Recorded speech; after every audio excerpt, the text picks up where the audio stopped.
How's everyone doing? I can see Islam. Hi, Islam. Welcome. How you doing? Hi. Sorry, I was on mute. I'm doing great. How are you? Yeah, I'm doing well. Yeah. Hi, Fatima. I'm seeing your text, your private DMs. Thank you, Fatima. You're amazing. So yeah, thank you, everyone. How is everyone doing? How was our week? How was classes? I know most of you are students. So can somebody just come up, someone who is bold enough to just speak? How was your week? I want to hear someone. I want to hear someone. Someone just speak. Ita, you want to come off mute? I want to hear your voice. I want to see you too. How was your week? It was so fine, madam. Nice. Thanks, Vincent. What about yours? Mine was great. It was great. Beginning of the week was great. Middle of the week, I was kind of tired, but yeah, it was a great week. Okay. Yeah. Vincent, you're from Malawi, right? Yes, Oh, how is the weather over there in Malawi?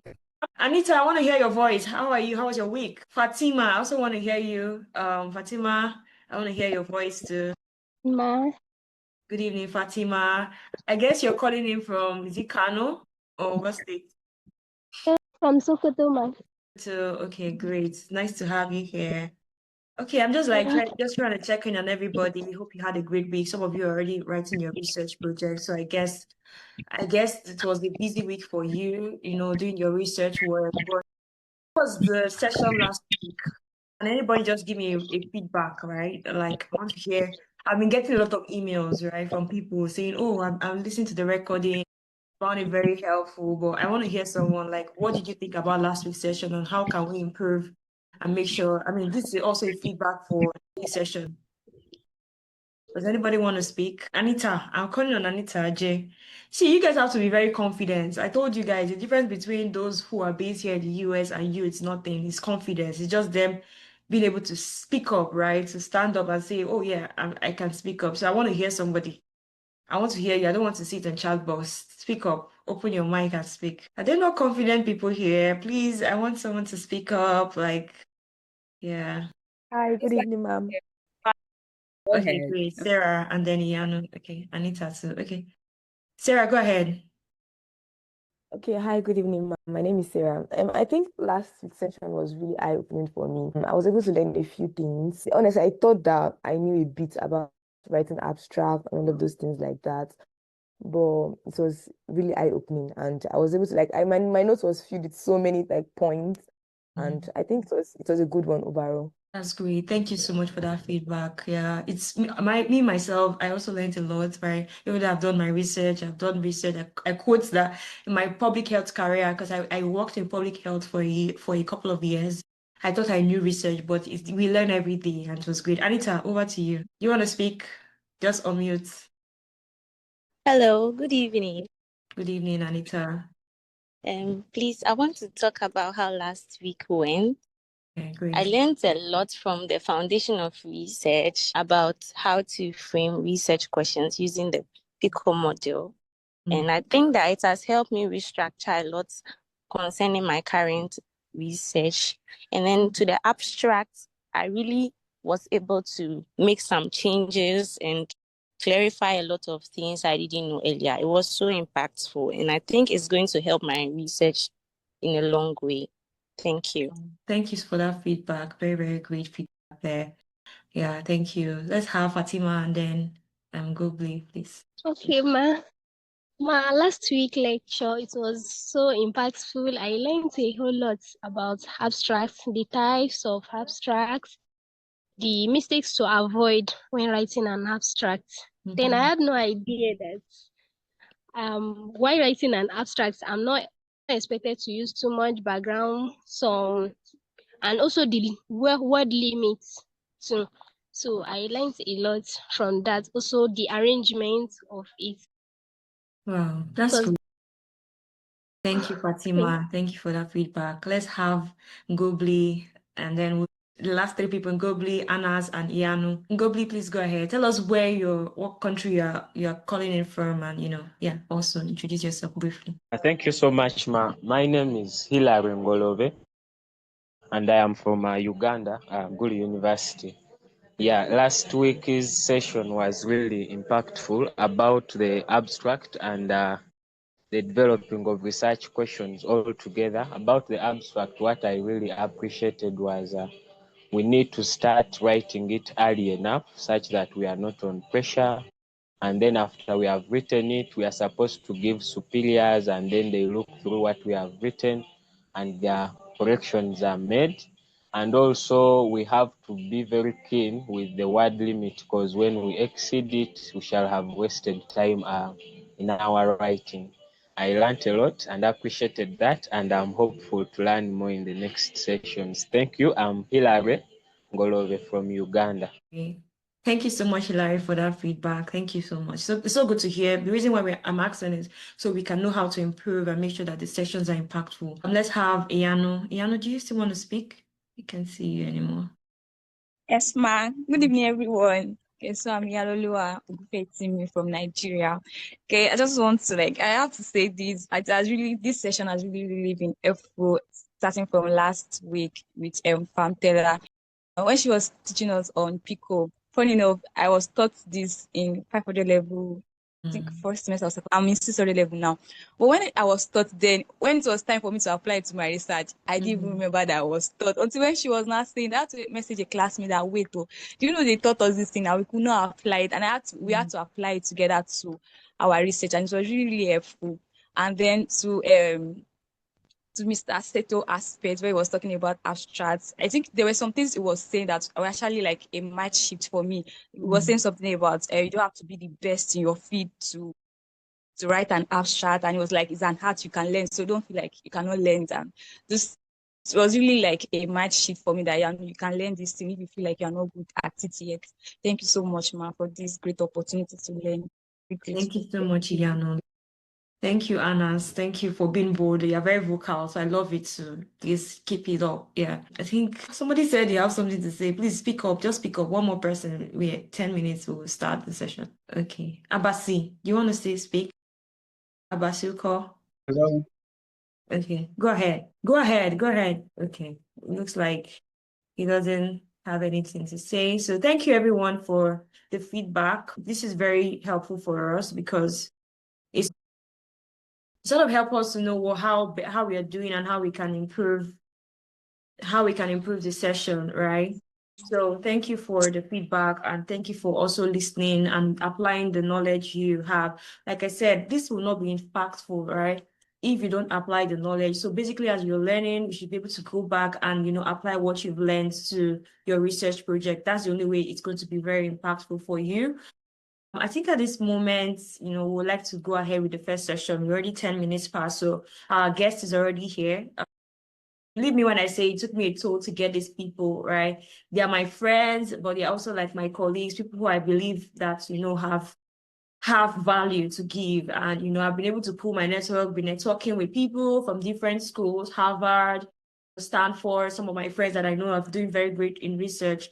So today we have Islam Ahmed, and I'll just quickly read her bio and then introduce her to everyone on the call. Islam Ahmed is a current research assistant at Johns Hopkins Hospital and a recent MPH graduate from Johns Hopkins.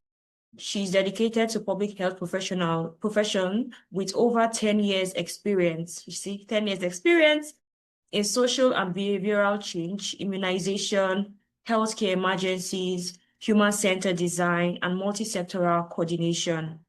Her work spans across government and UN agencies at both national and subnational level, focusing on evidence generation, capacity development, and program management to drive impactful health outcomes. She's passionate about equity and inclusion, and she specializes in integrating social listening, behavioral insight, and participatory approaches to enhance public health interventions. She's the primary author of Digital Voices to Vaccines Choices, Mitigating Female Vaccine Hesitancy. She's also the founder of Dear Move Up Consultation, which helps early and mid-career public health professionals navigate the job market. So Islam is here. She's also African. She's from South Sudan. I want us to give her a digital clap as, she walks us through, today's session. Thank you, Islam, for being here. All right. Thank you so much, Ezani, for the introduction. And I'm pleased to be among, a lot of young Africans who are very passionate about research. And I'm going to talk today about a topic that is also of a lot of passion to me. That's communication. And it's a topic that is cross-cutting.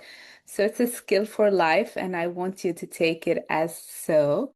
It's also a skill that you can learn and you can practice, and there are resources out there for you. So no one is born as a good communicator, but we practice and we become good communicators.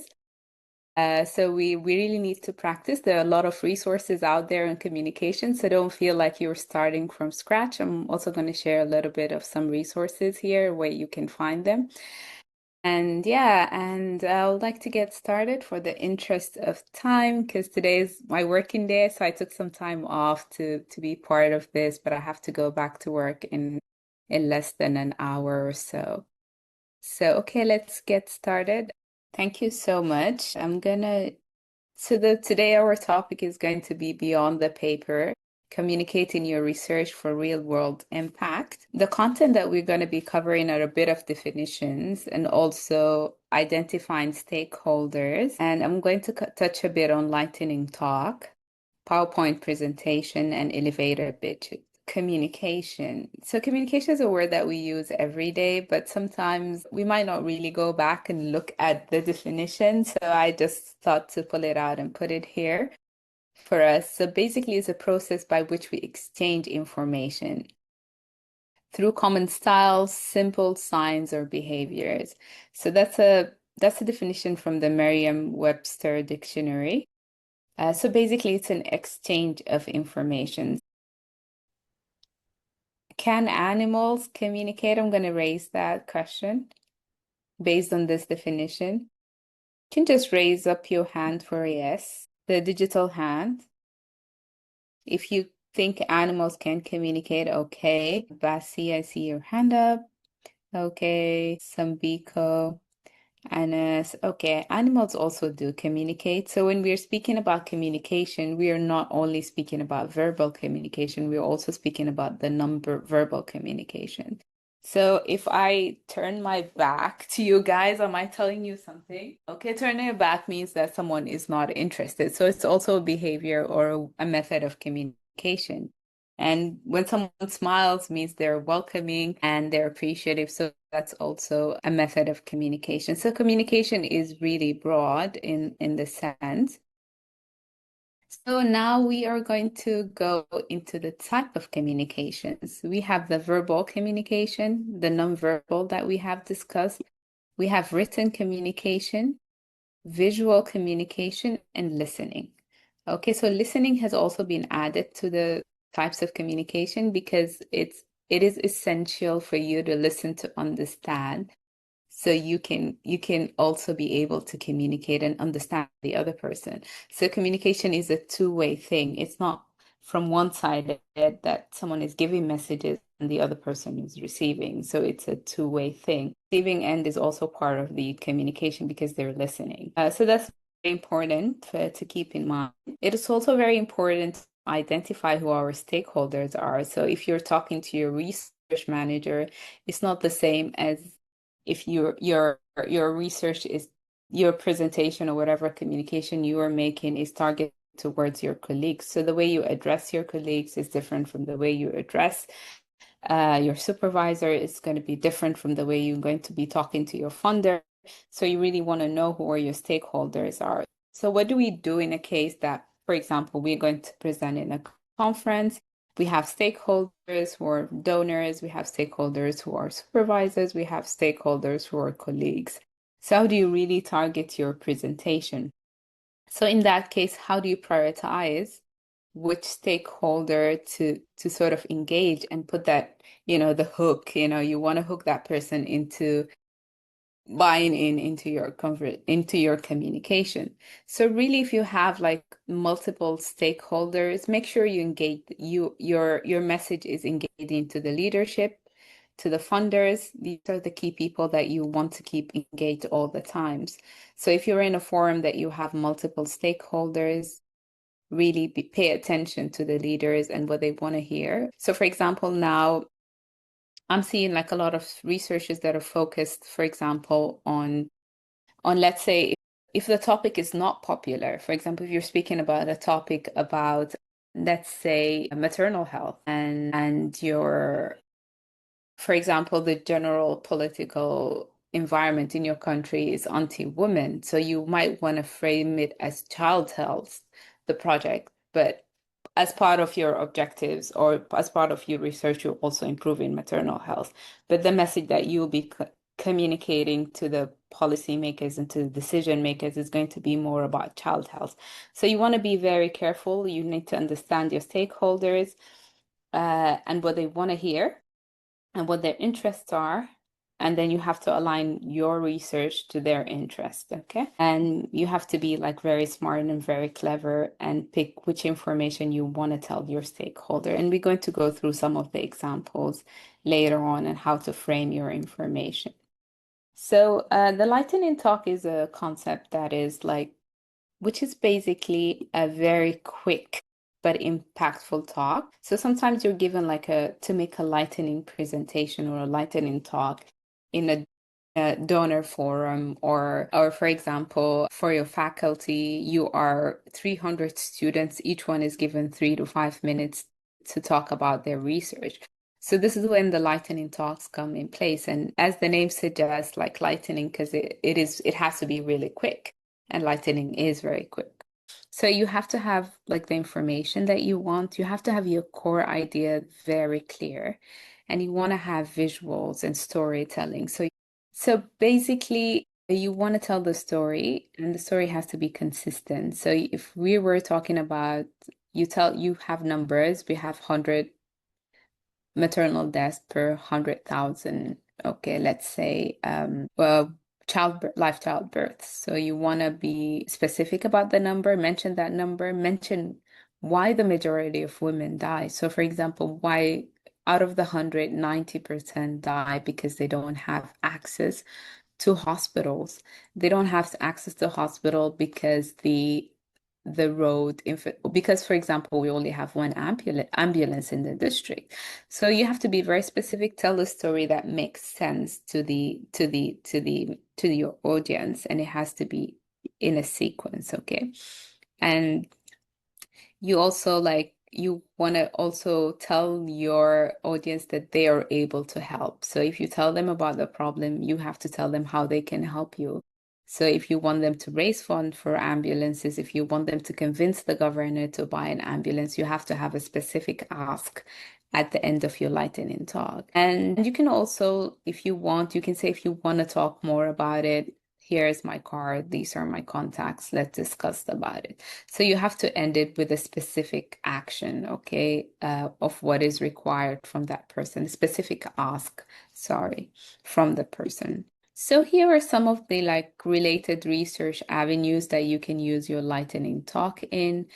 In conferences, okay, you might get a quick session, like 3 to 5 session, 3 to 5 minutes to sort of sell your project.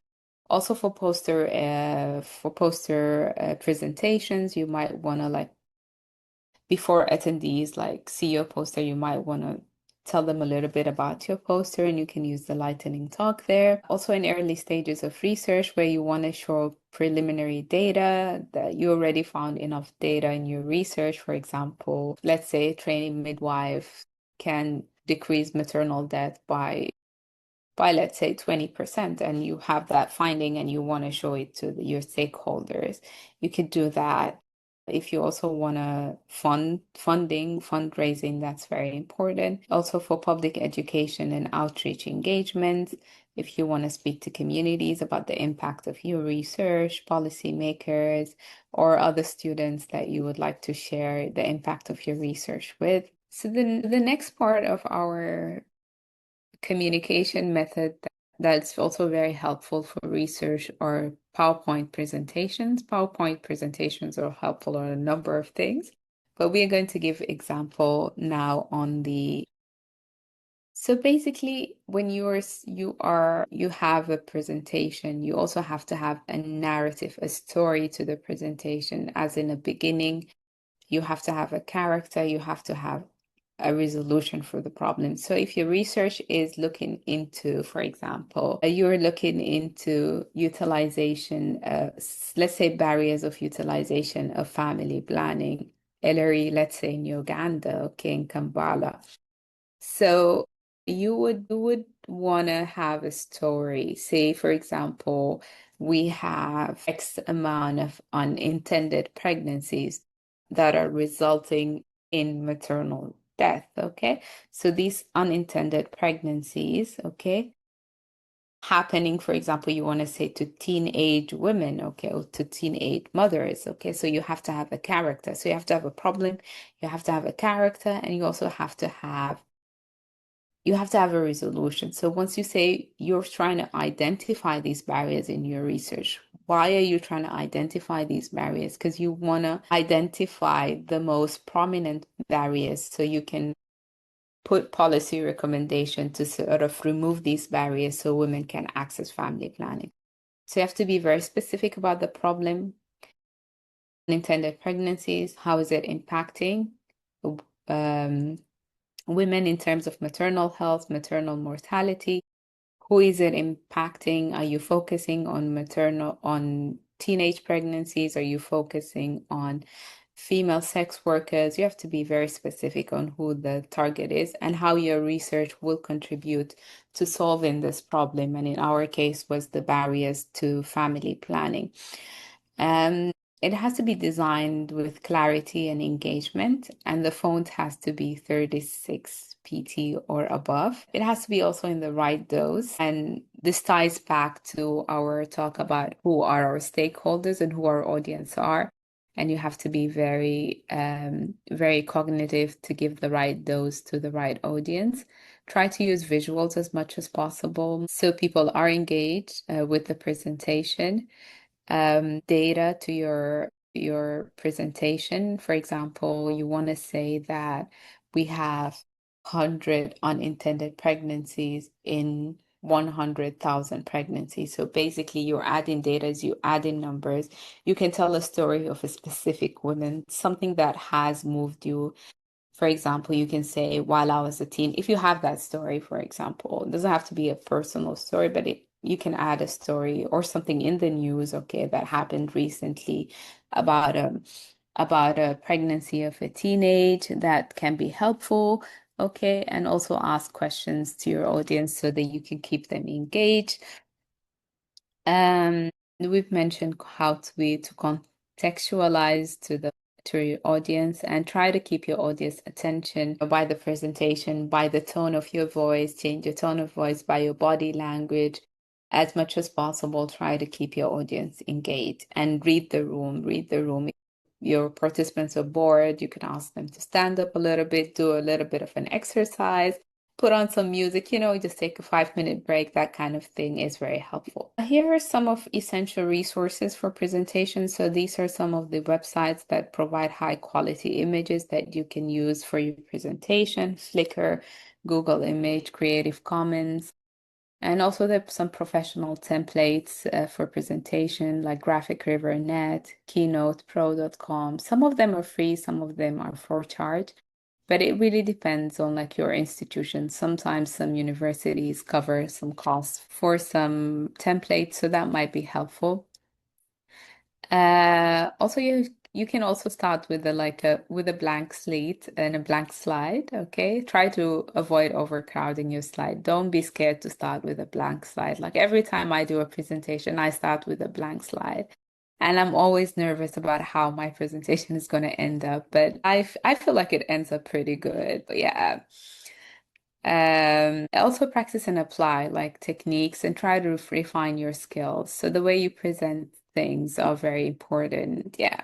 So here are some of the resources that you might want to look into. So, okay, I'm going to give you I want you to guys just to sort of write in the chat where are some of the research related events that a PowerPoint presentation could be helpful. Yeah. I'm going to be checking the chat. Yes. Conference, yes. Sounds great.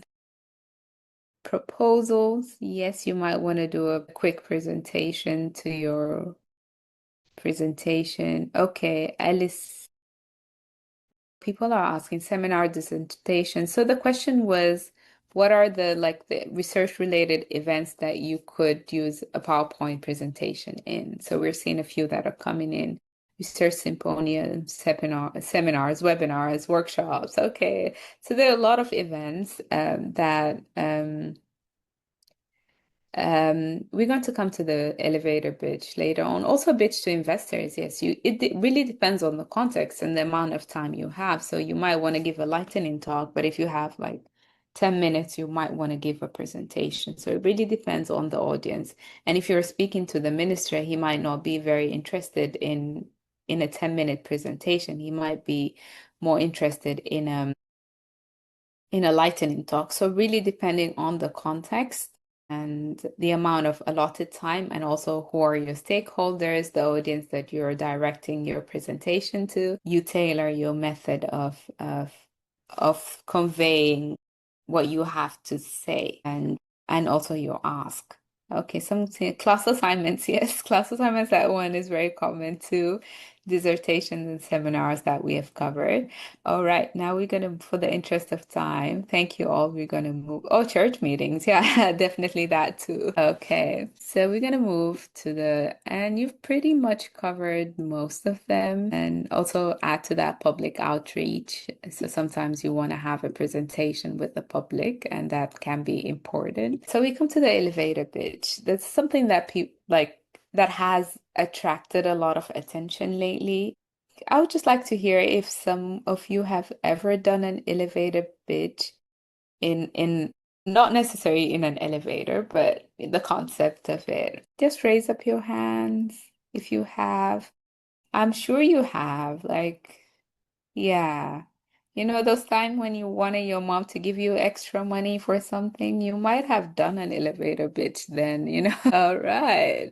Yeah. So a lot of okay, I'm gonna just pick randomly. I don't want to put you on the spot, but Ether, if you would be able to just tell us about your elevator pitch experience. It doesn't have to be something grand, just the same principle, how you can ask your mom for money is the same as, the same techniques. So you're just using it for for different reasons.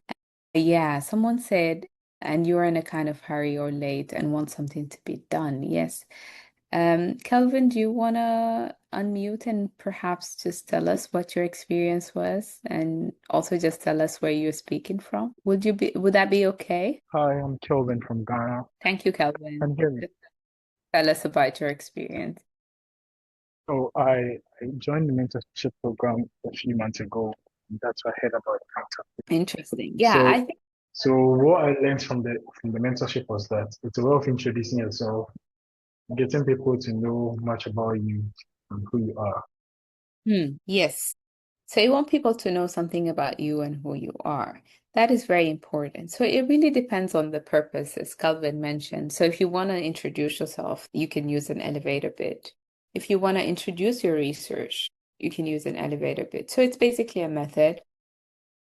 And I would understand, I think it's a term that was coined in the US, so it has the US context where you meet your boss in an elevator, or you meet the funder in an elevator, and you just want to make use of the whatever time that you have. And so that's basically where the concept is coming from, but it doesn't have to be in an elevator. It just has to be short. Friends, well, I see you have your Kelvin, hand. I'm sorry, my network got jammed up, so I couldn't continue talking by time for the opportunity. Go ahead. Don't worry, it's fine. Thank you for the opportunity. All right. So that's you have to have a clear ask of what you want from that person. Okay. So you can ask the person for example, if you're looking for a meeting with that person to present your research. So you just give them a brief about your research, and at the end you ask them if they would be open to a 30-minute call meeting on Zoom, in person, that kind of thing, to discuss further. So that could be one. Usually elevator pitch are just something you just telling a person about it and you want them for further discussion, okay? So you basically, most of the time you're asking for their time or you're asking to be considered for an opportunity in something and exchange contacts with the person. So there's a clear ask at the end because like important people who have, I don't want to call them important people, everyone is important, but people who are busy, they really want to know like what they can do and why are you telling them this? So, how they can help you with it. Okay, so Prince Well says mine was centered on pitching and an advocacy program. So yes, so there are different, it's a technique and then you can learn how to use it and then use it for different like purposes depending on the purpose. That's why in the early introduction of this presentation, I mentioned that communication is very cross-cutting and it's a skill for life. So it's not basically just about research, it's also about other things. So these are some of few tips that you use in the elevator pitch. So try not to avoid unnecessary details. So always edit. Like it's good to have your elevator pitch ready and you practice on it and you edit it, you memorize it. So you are ready and you know what to say. Okay. So you want to have a hook early on and you want to grab the person. So one of the common phrases used, did you know? So if you meet let's say Ellery is in Nigeria, is in Uganda, and he met the Minister of Health and he wants to tell them about the barriers to contraception research. So he goes, did you know that we are losing 100 women every minute because of lack of contraception? So you want to grab their attention like early on from the kick so they know this is important. Let's get to this, that kind of attitude. Use simple story arc, like you start with the problem and then you have to tell them that there's something that they can do about it. You say, for example, did you know that 100 women are dying every minute because of lack of contraception? But luckily, we have stocks of contraceptions in the warehouses that we would like to distribute, and we want your help. So basically, you know what the problem is, and you also have something motivation as a positive side to mention.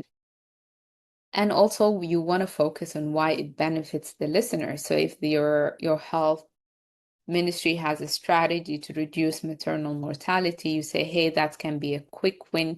It helps you reduce maternal mortality, and the minister would be happy because that would count to their success and to their achievement and also to the achievement of strategies. I try to use analogies, like be very specific. Like, for example, if you want to say someone that, for example, you want to, if we're caring for maternal health, but we're not caring for child health, okay, or if we're caring for child health and not caring for maternal health. So you can say it's like running on one shoe. So it's basically trying to put an analogy, and analogies are context specific. So, like you can use a proverb, an African proverb, really depending on your context, and that can be helpful. So some of the tips for also elevator pitch, you have to highlight positive outcomes. So once you tell them the story that did you know that we're losing 100 women every minute, let's say that's the case due to lack of contraceptions, but by providing contraceptions and releasing them from the warehouses, you will help save the lives of X amount of women.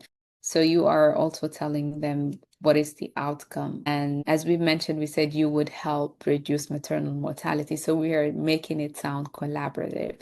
Or if you're talking to another organization, you can say together we will help. So make it sound like which it is in many cases, and with a clear ask. And this is what some of you were mentioning on the chat.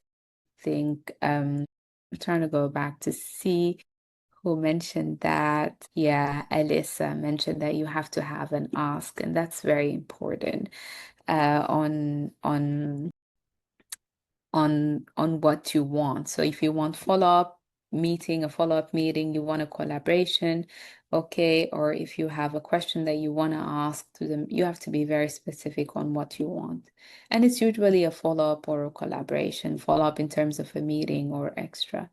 Show your passion. You have to have energy when you speak about your topic. So, for example, if you walk in, you say, "Oh, we have 100 women dying. Oh, that's really sad, but there is nothing we can do about it." Maybe if I don't think like the minister would want to hear it to your elevator pitch, but if you say, "Hey, did you know that we're losing this amount of women?"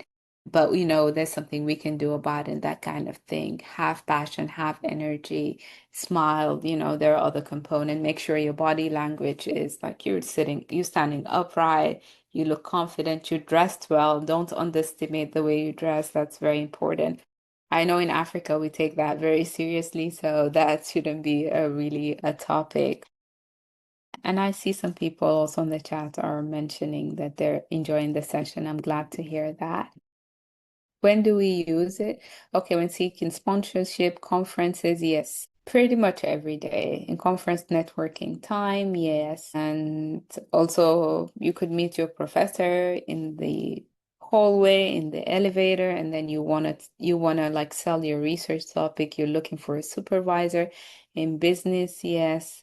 Seeking consideration for a position, yes. Any opportunity that you're pursuing, policy implementation that support the research. Okay, you're also making some advocacy for policy, funding applications, yeah. And you have to, every time you're making an elevator pitch, you have to tailor it to your audience because they wanna make sure what is in it for them, and you have to be specific on how they would also benefit from this research, or how the institution would benefit, okay? Also, if you're making a pitch for someone to join your research team, yes, that's very important. If you want your colleagues to help you with data collection as well, you might want to, make an elevator pitch to your friend. Meeting a senior profession, hackathon, and dissemination of your findings. Okay, hackathon, that's a new word for me. Let me check it out. Hackathon. Well, I heard it, but yeah. Would you mind doing it off mute? And yeah. Okay, that's a computer programming event, large event for computer programming. Okay. Seeking for opportunity, research, grant application, outreach to communities. Yeah, you might also, if you have like if you want to have a specific ask from communities to help with, for example, cleaning their community, you want them to help with vaccination refusals. I had a lot of work with immunization. Yes, we have somebody's hand, I think. Okay. So thank you so much. I think you've pretty much covered most of it. And yeah, posters or talks also. Also, it's public and media outreach. So we've mentioned outreach. Sometimes we have public and media outreach, and you want to make the media understand your research. Media are very important. There are many times that media might be overlooked within research, but having the media understand the importance of your research or your project is very helpful for you to be able to sell your project. They can help you. They can write a headline for you, or that kind of thing. Researchers in X university has found this. So it's very important to engage the media as well. All right. So with that, so there are a few channels of dissemination for your research. So there are some policy briefs and policy. Someone is on mute. Could you mute yourself, please?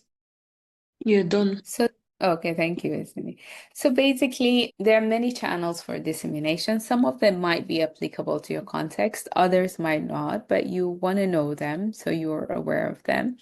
So their policy briefs, for example, WHO, UNICEF, they have some policy briefs, and if you are a member or you know someone who's a member of writing the editorial board for these policy briefs, you might want to reach out to them with your research and share your research findings if that is relevant to their policy brief. So if you know someone on the WHO working in maternal health, your research is on maternal health, you might want to share the findings with them before they release the policy brief. In contexts where there is active democracy, there are legislative hearings and testimonies. We didn't have that back in Sudan, but I saw this a lot in the US, and I see some of my colleagues going to do testimonies about a specific thing. So if there is, for example, an act to reduce, there was a project that I was engaged in about reducing medication prices, and we chose some community members who were affected by high medication prices, and they went and they shared their story with the Senate of Maryland, and they got a reduction in this fiscal year in medication prices. So basically, this is how that works. If you're in a roundtable, stakeholder meetings, discussions focused on research, this is also with policymakers, this is also an avenue to make sort of sell your research. The method that you're going to use really depends on the context. So if you might want to use a lightning talk, or you might want to use like a full presentation, 10 minutes presentation. A lightning talk can also include a presentation, like a slides as well. So yeah, that can be helpful. If you're in advisory panels or task force, people who are in. If you're a member of professional association, that can also be an avenue to share your research. And think tanks and advocacy groups, you can also share your research with them. Policy forums and summits, if you're asked to present your article in a summit or whatever. Websites and blogs, policy-oriented websites and blogs, webinars, virtual briefing, media, op-ed. You can write an op-ed, a podcast, for broader reach. So there you have multiple tools that could be used. Social media, you can also use your own social media platforms, your LinkedIn, your other social media platforms that are popular. Also, TikTok could be explored as a like you can share a short brief about your research, but try to make it fun, because TikTok is a platform for short videos, so you want to be as precise as possible. Yeah. Thank you so much. With that, I am going to open the floor for specific questions. I'm sorry, and then I'll share my contacts at the end. Yeah, so I've got a couple of hands. I'm gonna start with Ellery. I see you first on my screen. So Ellery, just be brief. Yeah. Hillary, if that's a hand, you can go off and unmute yourself and speak. Thank you so much for your presentation. It was really insightful and a lot of learning. My name is Hilary Ngolove from Uganda, Gulu University. So my question is about the PowerPoint presentations. You had given, I think, in some slide, is it 36 point size? I don't know whether it was the font. I wanted Yeah. some clarity on what is the maximum font you can use, how many lines should be on a given PowerPoint. And then a second question was, there is a time we are told that PowerPoint should be for academic discussion, should be in black and white. What is your say about that? Is it fine to put some other colors to make it attractive, or we do black and white? Thank you so much. Thank you, Ellery. That's an important question. Yes, the 36 is for the font size. So that the font size would determine how many lines you can put. So if your minimum is 36, the slide can only fit a few lines. So that would help you figure out how many lines you can put on the slide. In terms of colors, specific institutions have specific policies. So you might want to, for example, at Johns Hopkins, we have a specific presentation template with specific colors to use and etc. But we have a range of colors, like we have purple, yellow, and then we have also our blue color for Hopkins. So there's some institutions have a visual identity, like a brand that they want you to use, and they're specific about it. Other institutions don't, and you can always feel free to play with colors. It really depends on the policy of your institution. I hope, Hillary, that has answered your question. Yes, it has. Thank you so much. My pleasure. Yes, Sambiko. Hello, madam. Yes, go ahead, Sandeep. Yeah, my name is Tundu Kaunda from Malawi. Okay. I'm very much interested in elevator pitch. Yeah. That's quite very interesting. But I want to understand in your definition, you said it's something like persuasive approach that would help to attain audience interest in your topic that is you are presenting to them. Yes. So as for us researchers, as for me, I'm doing a project that is focusing much on the cancer treatment, whereby I will be using local helps, and then I'll interact with them with a specific molecule that is much involved in malignancies, that is cancer tumors. So, yeah, for me to have information about these helps, I have to go in the villages, whereby I need to understand it, or I need to find a data on how these specific helps are being used in the local areas, so that I can have a knowledge as well as techniques on how I can utilize these helps in my project, that is biochemistry, and that discovery. So my question is, do we have any techniques that we can use so that we can persuade the local people? Because these local people are very stubborn when it comes to such kind of a project. If you ask them about the helps, they become somehow reluctant to give you information. In fact, they always demand some cash and then another likes. Yeah. So for the interest of time, if I understand your question right, you're trying a new molecule for the treatment of some cancer. Is that the Yes, yes, case? yes. Okay. Yeah. So if you're talking to participants, you wanna make them understand how they will benefit and how this molecule is different from their traditional treatment. So they want to know how this can help enhance their health. So if it's going to make treatment time shorter, if it's going to make it has less side effects. So you want to sell them what they will benefit from this, okay? That might be helpful. And then also depending on your IRB policies and all within your institution, there are times when you have to make some financial considerations. So you also want to check your IRB, but also if there's a marked benefit, if you tell them that it has, for example, less side effects, it has shorter treatment time, these could be things that might make participants more interested. Is that helpful? Yeah. Okay, sounds good. I'm going to take the next question from Christina. Christina, please be brief. Okay, so suppose you're going to make a presentation to like policymakers of the country, let's say ministers. What pointers do you have that can spark interest on their side for them to jump on the project? Yeah, so you have to do a little bit of research, Kristen. That's a great question. You have to do a little bit of research. You have to know what are their strategies, what are their priorities, and then explain how your research will help them achieve their priorities or for example, the national strategies, the national country priorities. If your project is going to help them save money, you can also mention that. So it really depends on. So that's why the audience is very important. It's very specific to what the audience are interested in. And that's how you're going to make the sell. That's your entry point. You're going to say, well, for example, this is in line with Uganda's national strategy. It's going to help us achieve our maternal mortality goal, let's say by 2023 that we have in strategy, by 2030, sorry, that we have in the strategy.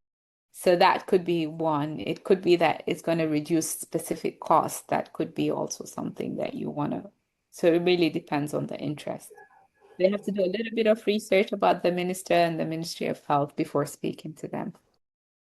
Okay. Is that Thank you very much. Yes, it is. okay? Amino. Thank you very much. Thank you very much, Ma. Good evening, everyone. Good afternoon, good morning, depending on your time zone. So I am Aminu Muhammad from Alistegama University, Kano, Nigeria. Thank you very much for the wonderful presentation. I am clear about the tips you gave on the elevator pitch tips you gave us. So I'm a little bit unclear with how you can make it collaborative. It's lost and unclear about that point. All right. Thank you so much. I think that's very important, Amino. So when you are, for example, you're making your elevator bid, you can say together we can help reduce maternal mortality. Okay. And also when you mention that how you want to know how they're going to help you achieve this role, it means that you're going to work together. So if you're asking the minister to finance your organization, or if you ask them to collaborate with your organization to reduce maternal mortality, so this is also a collaborative method. So you don't want to be like, oh, give me the money so I can reduce the maternal mortalities. That doesn't sound right, right? Sounds rude. So you want to say, so we can together reduce maternal mortality, or you can tell them you have a chance to reduce maternal mortality as a minister. That would sort of make them feel, happy about it. So always balance the I and you so that the other person also knows that they have a role in it. So when you're speaking, it's not always us, we, I. It's also you can help, together we can. Let's make it a reality, end on these like sort of positive notes if that's helpful. All right. Anas, Yeah. if your question is quick, I will be able to take it. I hate to see a hand and not be able to respond. Yes, Anas, go ahead really quickly. Anas, could you unmute? Here we go. Oh, I think we And as you have a are. question, maybe you can drop it on the chat box because of time. I think Islam has a meeting to catch. But thank you so much, Islam. I feel like this was a very impactful session. I really want to thank you for spending time here. I know you're very busy and you have work to do, but you really have, touched on very, very important points. And I want to say thank you on behalf of the HSB team for, taking out your time to connect with us and, join us. Please, she's sent her links. Connect with her on LinkedIn, Instagram, Facebook. She has a program for young career professionals. So you can also like reach out to her if you need guidance for your career. She's very, very helpful. She's a really nice person. You can see she's very experienced, over 12 years experience in public health.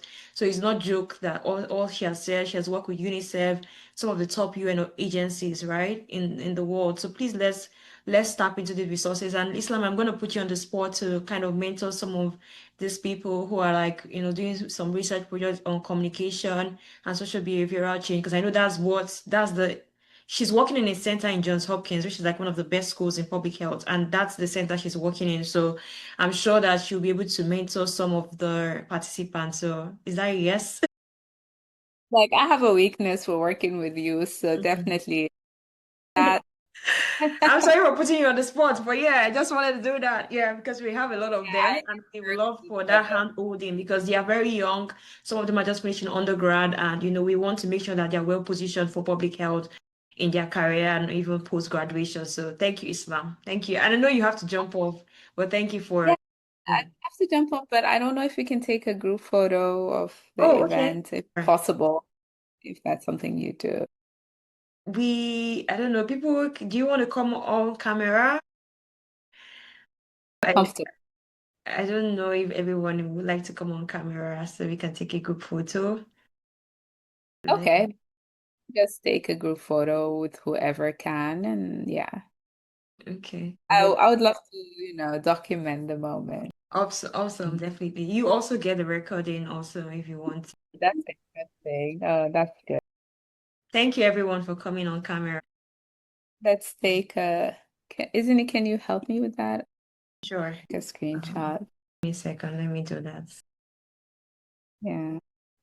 Let us know when you're ready for the smile. Okay. So are we ready, guys? Yeah. I got a beautiful smile here. Thank you so much, guys. I'll send it to you, Islam. Thank you so much for making our time. This was a very, very important topic. So I would like to say to the participants who have joined that, if you have not listened to the previous session, please listen and catch up. Make sure you use the information you've learned today to help you to learn. If I were to go back to when I was an undergrad with all I've learned, do you know what I would do? what I would do differently is that every week when I'm doing my research project, I'm going to write about it. We live in a digital age. We live in a time where, thank you, Islam. Bye. Yeah, we live in a Yeah. time where, like I said, the difference between those of us who are raised here in Africa and those who are not raised here is just that confidence to speak to your work. So if I was to go back, if I were you, if I was doing my undergrad research right now, what I would do differently is that every week when I do my research, when I come up with insight, I'm going to write about it. I'll write about it on LinkedIn. I write about it on Instagram. Tell my story because, don't know where somebody will find you, right? You don't know where people would see your research and pick interest in your research. So that's what I'll do different. Another thing I'll do differently is if I'm reading a research article, right, and I've seen that research article is aligned with my research work, I'm going to look at the authors, right? Find them, look for them on LinkedIn, look for them on social media, look for their email addresses, and connect with them and say, there's something I used to tell my friends, my mentees, and people I guide, right? Is that these people actually want to help. They actually want to be connected with you, but you are feeling like, I'm too young, I'm too small. Would they even listen to me? No, they actually want to help you. When I did my final year research, the person that actually the external supervisor that came to, supervise my work, like review my work in my final year project, he's a very well-respected person in the field of health economics and research. When he saw my research, he was like, wow, you did this? Are you sure you did this by yourself? He was actually very surprised that I did that research, you know, and that shows you that he's actually because this is something that he did for his own PhD project, but I did it for my undergrad research. So as you're reading any research article, you find the authors, look for them, find them online, connect with them on LinkedIn, introduce yourself. There's something about the student privilege that you will never get once you graduate from being a student. That privilege of being an undergrad is invaluable. You can connect with anyone in the world and say, hey, I'm a final year student of, pharmacy at the University of Benin. I'm doing a research on this. I would like to connect with you. Would you allow me to have a 5 minute, 10 minutes conversation with you on Zoom? And you'll be surprised that they'll be willing to give you their time. They'll be willing to guide you. And they will. So today's topic was really just communicating your research for real world influence. Let your research not just be, I've done it, you shelf it on the table, you put it on your laptop, it's dead. No, let it actually have an impact in your society. She was talking to people, I noticed a lot of you were asking questions about how do I even reach out to the Ministry of Health? How do I reach out to? It's by showing yourself online, being present, posting about your work, writing up articles about your work, reaching out to people, communicating to people. That's the way you have real world influence in your research. So those are the two things that if I were to turn back the hands of time, right, I would do it. I worked in public health. I worked with Clinton Health Access Initiative, for a couple of years. And, I can tell you that, some of these things that you guys are working on, I reviewed a lot of the research inputs that you people did. They are really incredible. Most people don't know about what you're working on. Africa is very mysterious in the sense that we don't keep data, we don't document data, we don't use data. So a lot of people don't even know what is happening in our continent. And that's why, I realized that there was a missing link. Undergrad research is the crux of it, right? Where we can actually capture value and also be able to do real things that will impact our society. So I want you to see yourself as important stakeholders. You're not just an undergrad, you actually have something to offer. And that's why I keep preaching it. Confidence, confidence, confidence. The difference between you and someone in another part of the world is that value. I feel like we're very timid. We have it, but we don't know how to speak to it. We don't know how to show up. We don't know how to do it. And I hope that, before the end of this training session, you're able to imbibe on it. Write about it. Tag us, tag me, tag people, tag your Ministry of Health, tag WHO, tag, African CDC, tag African Union, tag Africa Public, tag them. They will see it. That's the way you show up and we show that you have value to provide to your world. So I hope that you are able to implement this. If you even in this research training that you're undergoing, write about it. Oh, I'm actually going a research training. I've learned this, I've learned that, but I'm doing my research work on X and Y, right? That way people will see it. It doesn't have to be now, right? You're building a track record for the future. So this is the things I would like for you guys to do and imbibe. Like I said, this is something I wish I had information back then when I was doing my own project. And I wish that, these are the things I would have done differently, right? If I were you. So yeah, thank you so much for joining today's session. I want to give a shout out to Brenda. Brenda, I want to give a shout out to Aminu. I want to give a shout out to, Some of you have been seeing online, Anna's. I want to give a shout out to, a couple of you that have been engaging with our posts. I want to give a shout out to, I think I've seen Chinaza, I've seen a lot of people, I want to give a shout out to a lot of you who have been doing that, engaging online, posting your learnings, posting your experience. Really, really good. You guys are the experts, right? And that's why this is very, very important. So I think, Harrison, you have a question? I see your hand is raised. Do you want a question before we wrap up? Okay. So I guess you don't have a question. Yeah. Okay, please go ahead. Yeah, it was not really a question. Okay. My name is Harrison, by the way. I'm from Malawi, Malamulo College of Vet Sciences. Just wanted to clarify that I think it would be more helpful if you connect us with some of the people that you're bringing in on this training rather. I think it would be very helpful so that the presentations that they have made, if you have any further questions, we may be able to connect to them easy. Then we should have like a host and then a vector. I think it would be better if you just plead to them. We should talk to them directly so that we should have more insight for the better. Thank you very much. Yeah, that's we'll definitely get to do that, but you can always find them on LinkedIn and connect with them and say, oh, thank you so much. I listened to your session. It was really impactful. Thank you for teaching us this. I learned so and so. You connect with them too, but definitely we would send you the link. I'm sure that if you reach out to them, like someone like Islam, if you connect with her today and say, thank you, Madam Islam, I was a part of the training today. I would like to stay connected. She will definitely note your name and connect with you. But nonetheless, we'll do that. I will talk about the other aspect towards the end. Anna, do you have a question or a comment? Question. My question is on the email you sent me. The email that you sent that we should contact the presenters, but there is no link directly to their LinkedIn. I don't know if we can have their LinkedIn so that we can connect with them. Okay. Thank you, ma. Yeah, thank you. We'll do that. I would send, I don't know if everyone is on this call, but we will try to get their LinkedIn social media handles. Even on the presentation slide, some of them I sent you the presentation slide for last week. You'll find a link to their profile at the last page of the presentation. So if you had downloaded the material, you find most of the two presentations you had last week, it had their LinkedIn profile. So you can always connect with them there. But we will do that towards the end of the training. I'll send you all the link. Tumbiko, please, let's have this last question. Over to you. Tumbiko. Hello, madam. Yeah.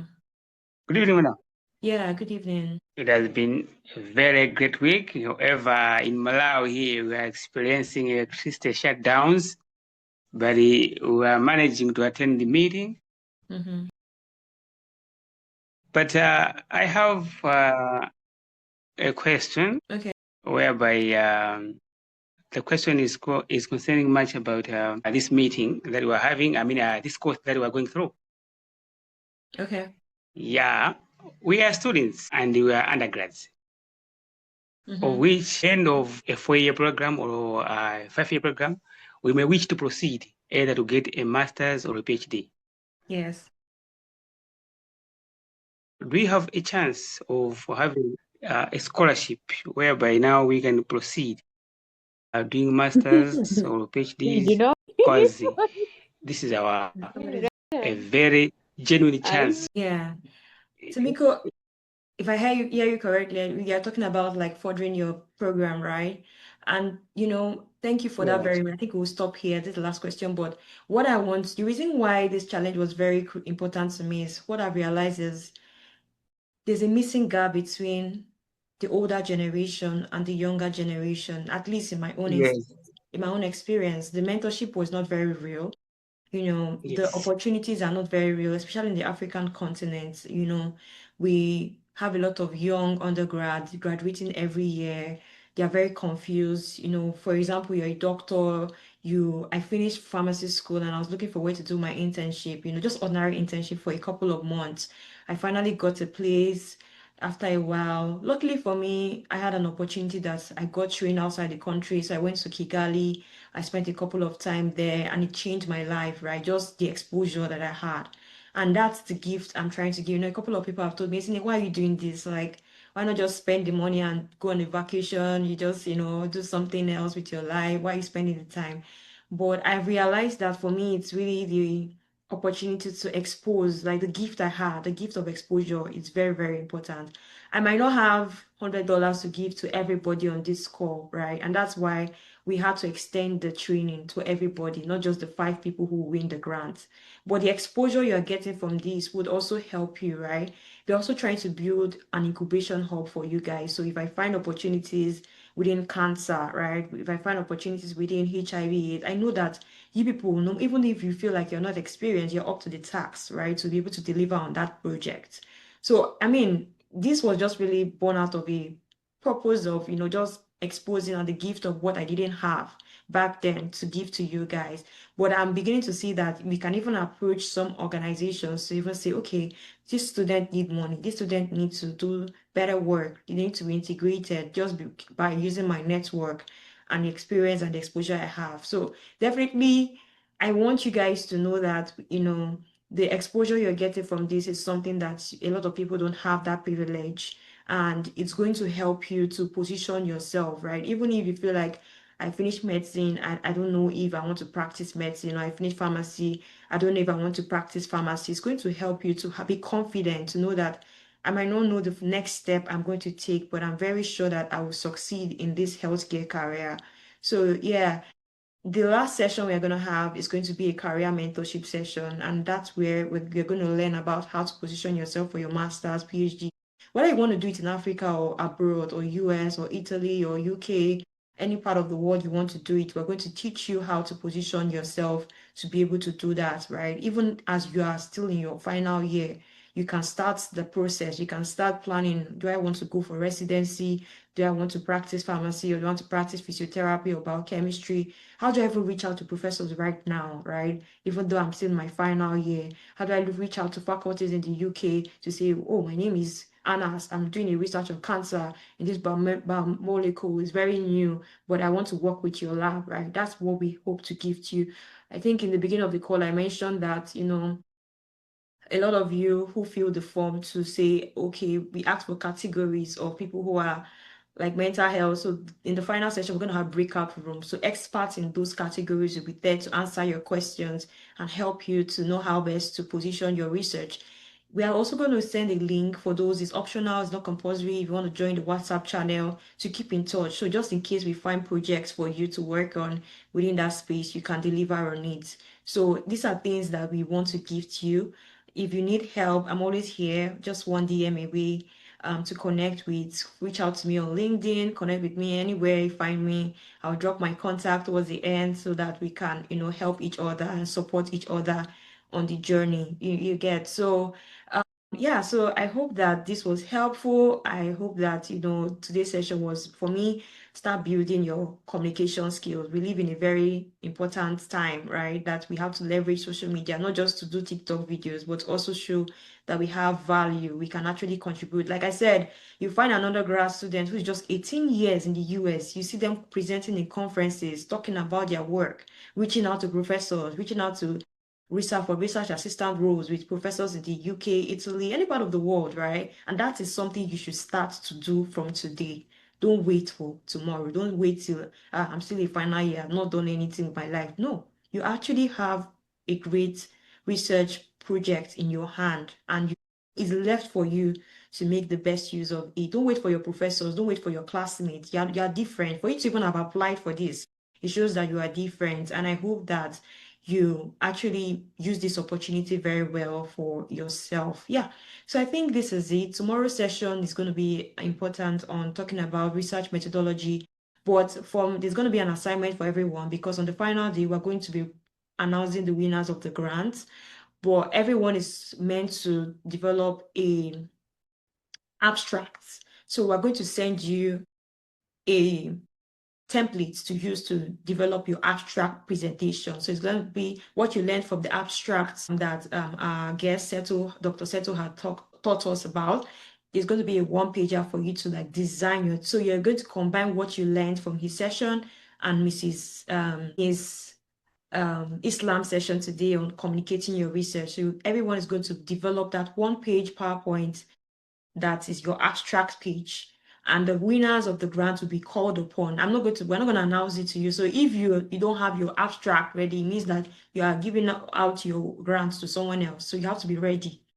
I know that we've already marked the stuff and we've seen people who have done great work, but if you are not ready, it means that if you are not showing up for the training, if you are not ready to present your abstract, it means that you're not serious about it. You just, that's why we made it compulsory to go through the training before for this. So prepare.